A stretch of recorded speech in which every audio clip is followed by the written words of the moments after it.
What is your biggest fear? Whether you're afraid of clowns, dark, confined spaces, or broccoli, you're not alone.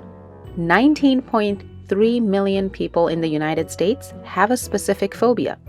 That's 9.1% of the population. So in this video, let's talk about the things that make you scared, why you fear them, and how to overcome them. Fear, as we all know, is quite useful. It's fair to say that without it, we'd all be dead.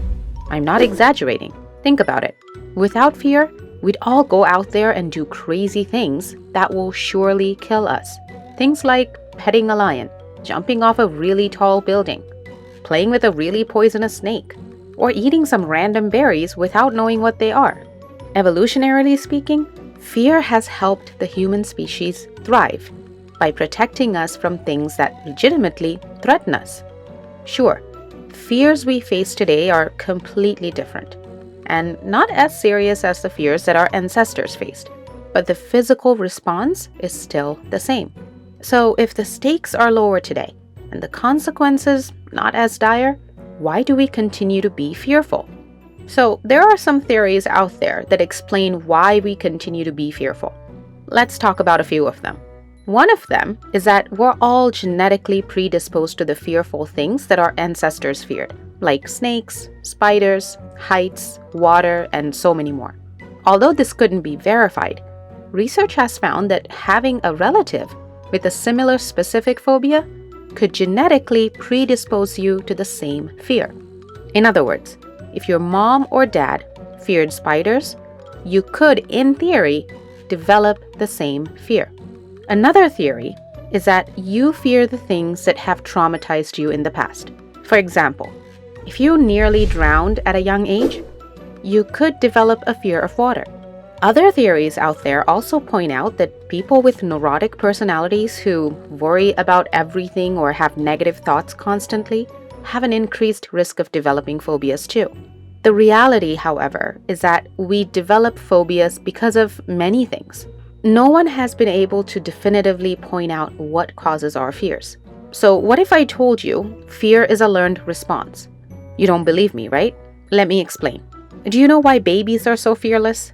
I'm sure you've seen those YouTube videos where babies fearlessly pick up some creepy crawlies that make most of us jump out of our skin, like scorpions, cockroaches, and snakes.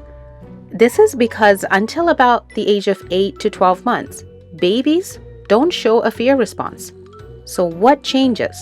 At around 8 to 12 months, babies start to see and imitate the emotional reactions of the people around them.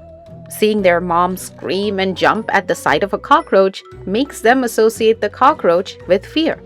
This is why researchers believe that fear is a learned response. We see our parents have a fearful response to something. We too begin to respond the same way. Now that you know what might cause your fears, let's get a bit more specific. Think of an object or a situation that scares you. Whatever it may be, you probably know that your fear is disproportionate to the danger it poses. Most likely, you know that your fear is not logical. You just can't help but feel scared. For example, say you're scared of snakes. Logically speaking, snakes usually do not attack unless provoked. You know they won't bite you unless you try to hurt them in some way first. Even though you realize all of these things, just seeing one on TV makes you look away in disgust and change the channel immediately. So a phobia is something that causes us to be fearful when we're exposed to an object or a situation that causes us distress. So according to research, there are 5 types of phobias. Fear of animals, like snakes, dogs, spiders, and bugs. Fear of natural events, like storms, fires, and heights. Fear of things related to blood, like needles, medical procedures, and dental procedures. There's situational fears, like flying, public speaking, riding an elevator, or being in closed spaces. And lastly, there are those other fears that don't quite fit into the other 4 categories, like the fear of vomiting or choking. So whatever your fear may be, research has found that most of us develop those fears as children, and those fears last throughout our lives. Now, Obviously, no one wants to live with a crippling fear for the rest of their lives. So let me give you some tips on how to overcome your fears. One of the techniques that's frequently used to treat phobias is called exposure therapy. Fair warning, you do not want to try these on your own. So make sure to see a therapist who has experience and can guide you through this. The basic premise of this technique is to slowly expose you to the thing that makes you scared in a safe environment to gradually take away the fear response. For example, let's say you're scared of spiders. Your therapist will prompt you to start by simply thinking about a time when you felt scared by spiders. Look at pictures of different spiders, and eventually look at a spider in real life while keeping your mind and body calm. Now, if you're thinking, how long does this take?